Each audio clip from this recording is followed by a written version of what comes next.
365 రోజులు విద్యార్థులు ఇంటి దగ్గర ఉన్నా కూడా వాళ్ళ ఆరోగ్యాన్ని కాపాడేవాళ్ళు. ఇలా ఆ వ్యవస్థను రద్దు చేసింది గవర్నమెంట్. ఎందుకు ఎస్సీ విద్యార్థులు అంటే మీకంత కోపం? ఎందుకు ఎస్టీ విద్యార్థులు అంటే అంత కోపం మీకు? అదేవిధంగా ఇంటర్మీడియట్ కొంతమంది విద్యార్థులు ఫెయిల్ అయితే సప్లిమెంటరీ ఎగ్జామ్ ఫీ కూడా ప్రభుత్వం కట్టలేదు. సప్లిమెంటరీ ఎగ్జామ్ ఫీ కట్టకపోవడమే కాకుండా ఆ పిల్లల రవాణాకు బస్సు సౌకర్యం కూడా కల్పించలేని పరిస్థితి. సో కొంతమంది తల్లిదండ్రులు మినిస్టర్ దామోదర్ రాజనరసింహ గారి దగ్గరికి పోయి అయ్యా ఇట్లా మరి మాకు సప్లిమెంటరీ కూడా ట్రాన్స్పోర్ట్ లేదంటే ఆయన ఫోన్ చేస్తే కూడా స్పందించని పరిస్థితిలో ఇవాళ తెలంగాణ గురుకులాలు ఉన్నాయి. ఒక్కసారి మీడియా మిత్రులందరూ కూడా తెలంగాణ ప్రజలందరూ కూడా గమనించాలి.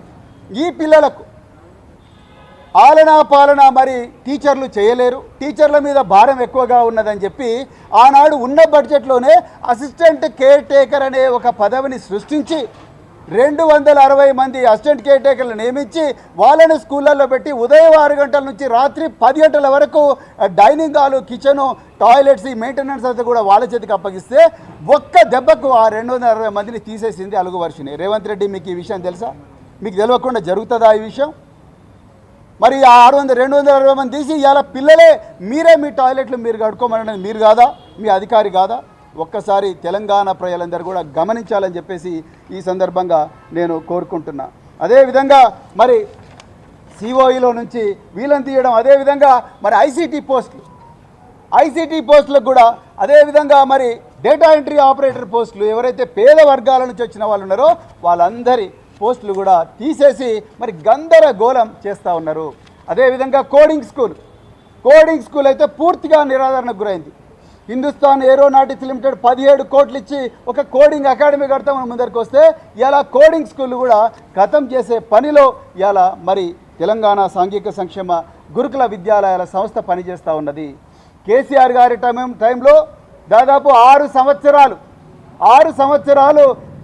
సంవత్సరాలు దాదాపుగా సమ్మర్ సమురాయ్ క్యాంప్స్ అని పెట్టేవాళ్ళం. ఎండాకాలంలో పిల్లలు ఊర్లలోకి పోతే చచ్చిపోతూ ఉన్నారు, చిన్న పిల్లలు ఊర్లలోకి పోతే పెళ్ళిళ్ళు అవుతూ ఉన్నాయి, దానివల్ల పిల్లలకు ఇబ్బందులు అవుతూ ఉన్నాయి, కాలు పాము గరిచో లేకపోతే తేలు గరిచో లేకపోతే యాక్సిడెంట్లకు గురై పిల్లలు చనిపోతూ ఉన్నారు.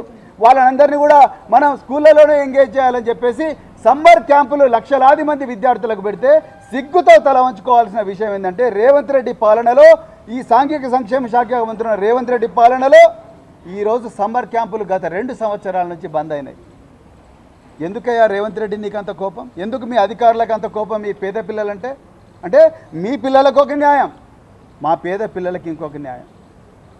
ఇలా హయ్యర్ ఎడ్యుకేషన్ క్యాంప్ అని దేశంలో ఉండే మరి నైజరు అదేవిధంగా అన్ని సెంట్రల్ యూనివర్సిటీలోకి Pondicherry central university, Punjab central university, అదేవిధంగా కర్ణాటక సెంట్రల్ యూనివర్సిటీ, రకరకాల central university, Indian maritime university లోపలికి మా పిల్లలను పంపిద్దామని చెప్పేసి హయ్యర్ ఎడ్యుకేషన్ కోచింగ్ క్యాంప్ పెడదామంటే ఈరోజు అలాంటి కోచింగ్ క్యాంపులన్నీ కూడా బంద్ అయిపోయినాయి. ఏం చెప్పినా మీ అధికారి ఏమంటున్నది? బడ్జెట్ లేదు అంటున్నారు.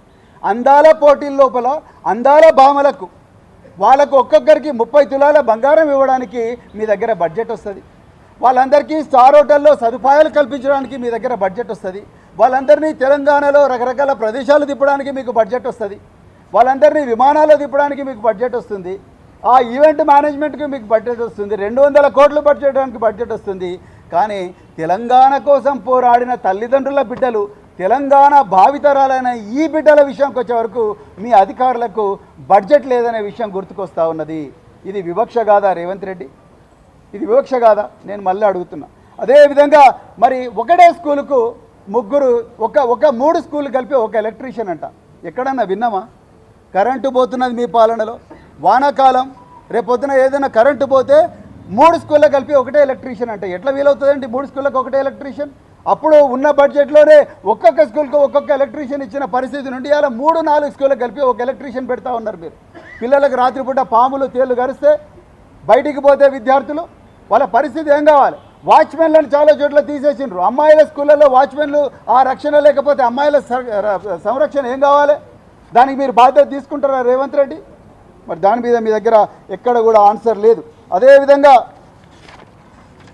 అదేవిధంగా మరి పార్ట్ టైం ఉద్యోగస్తులు తర్వాత అవుట్సోర్సింగ్ ఉద్యోగస్తులు వీళ్ళ జీతాలు నెలల తరబడి ఇవ్వకుండా పొమ్మన లేక పొగబెట్టి మీరందరూ ఇక్కడ నుంచి వెళ్ళిపోండి అని చెప్తా ఉన్నారు.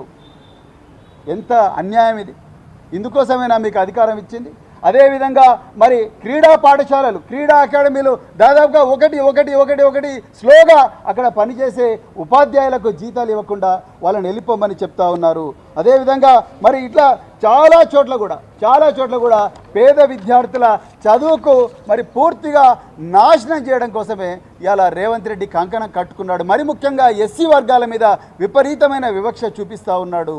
ఇలా నేను అడుగుతా ఉన్నా, మంత్రులు మల్లు భట్టి విక్రమార్క, మంత్రులు దామోదరం రాజనరసింహ, మరి ఎమ్మెల్యేలు ఎస్సీ వర్గాలకు ఎస్టీ వర్గాలకు చెందిన ఎమ్మెల్యేలు మీరందరూ అధికార పార్టీలో ఉన్నారు. ఎందుకు మీరు రేవంత్ రెడ్డిని నిలదీయడం లేదు? మీరు ఎందుకు బానిసల్లాగా బతుకుతూ ఉన్నారు? ఇంతమంది వేలాది మంది లక్షలాది మంది పిల్లల నోట్లో మట్టి కొట్టబడుతున్నా, వాళ్ళను కుక్కల కన్నా హీనంగా చూస్తున్నా ఎందుకు మీ నోటి నుండి ఒక్క మాట కూడా రావడం లేదు? ఇవాళ మీరందరూ కూడా సంజాయిషి ఇచ్చుకోవాల్సిన అవసరం ఉన్నది. తెలంగాణ పిల్లలకు సమాధానం చెప్పాల్సిన అవసరం ఉన్నది. ఏమాత్రం మీకు సిగ్గున్నా మీరు ఈరోజే రేవంత్ రెడ్డి దగ్గరికి పోయి అర్జెంటుగా ఈ అధికారిని ట్రాన్స్ఫర్ చేయించండి. ఈమె ఉన్నంతకాలం ఈ గురుకులాల్లో తల్లిదండ్రులు పురుగుల్లాగానే చూడబడతారు, విద్యార్థులు బానిసల్లాగానే చూడబడతారు. ఈమె చేస్తున్నది కేవలం నటన మాత్రమే, ఇంకొకటి కాదు. మాకు నిజంగా చెప్తున్నా, ఈమె మీద కానీ ఏ అధికారి మీద కూడా వ్యక్తిగత కక్ష లేదు. కానీ మా నాయకులు కేసీఆర్ గారు ఎప్పుడు కూడా అధికారులను పేరు పెట్టి ఎప్పుడు కూడా మనం విమర్శించకూడదు అని చాలా క్లియర్గా చెప్పడం జరిగింది. భారత రాష్ట్ర సమితి సంస్కృతి అది కాదు. కానీ ఈరోజు ఈ విద్యార్థుల అస్తిత్వం ప్రమాదంలో పడ్డది. వీళ్ళ కళలన్నీ కూడా నాశనమయ్యే దీనస్థితి, ఒక ప్రమాదం అనేది తెలంగాణ వాకిట ముందర నిలిచి ఉన్నది. అందుకొరకే ఈరోజు రేవంత్ రెడ్డికి మళ్ళీ మేము డిమాండ్ చేస్తూ ఉన్నాం, ఇలాంటి అధికారులను, పేద ప్రజల మీద ప్రేమ లేని అధికారులను, పేద ప్రజలంటే వివక్ష చూపే అధికారులను, పేద ప్రజల పిల్లలంటే వాళ్ళను బానిసలుగా చూసే ఒక భావజాలం ఉన్న అధికారులను అలాంటి సంక్షేమ శాఖలో దయచేసి పెట్టకండి. వాళ్ళని అర్జెంటుగా తీసేయండి. అవసరం అనుకుంటే మీకు ఆమె కాంపిటెన్స్ మీద, మీకు ఆమె పరిపాలనా సామర్థ్యం మీద అంత గొప్ప నమ్మకం ఉంటే మీ చీఫ్ మినిస్టర్ ఆఫీస్లోనే ఆమెను పోస్ట్ చేసుకోండి. రేవంత్ రెడ్డి గారు చేతులు జోడించి చెప్తున్నా, దయచేసి తెలంగాణ ప్రజలందరి తరఫున కూడా నేను చెప్తున్నా, ఈ అధికారిని అర్జెంటుగా అక్కడి నుంచి తీసేయండి. అలాంటి అధికారులు ఎక్కడున్నా కూడా తీసేయండి. మాకు ఆమె మీద వ్యక్తిగత కక్ష లేదు. ఆమె మంచి ఆఫీసర్ కావచ్చు, మీ సీఎంఓలో ఆమెను పెట్టుకోండి. అదేవిధంగా తెలంగాణ ప్రజలందరూ కూడా నేను రిక్వెస్ట్ చేస్తూ ఉన్నా, ఇది మన అస్తిత్వానికి సంబంధించిన సమస్య, ఇది మన భావితరాల కళలకు సంబంధించిన సమస్య.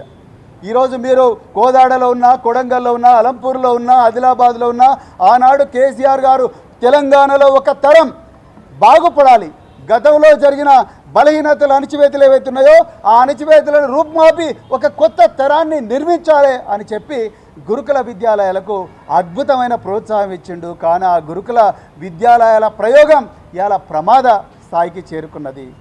ఈరోజు ఆ ప్రమాదం అంచున ఉన్నది. రేవంత్ రెడ్డి ప్రభుత్వం ఈ అలుగువర్షం లాంటి అధికారులను ముందర పెట్టి ఈ గురుకులాలను పూర్తిగా రూపుమాపే కార్యక్రమాన్ని చేస్తూ ఉన్నాడు. అందుకొరకు ప్రతి చోట కూడా మీరు ఖమ్మంలో ఉన్న, కోదాడలో ఉన్న, కొడంగల్లో ఉన్న, అలంపూర్లో ఉన్న, హైదరాబాద్లో ఉన్న, ఆదిలాబాద్లో ఉన్న మీరు గొంతెత్తాల్సిన అవసరం ఉన్నది.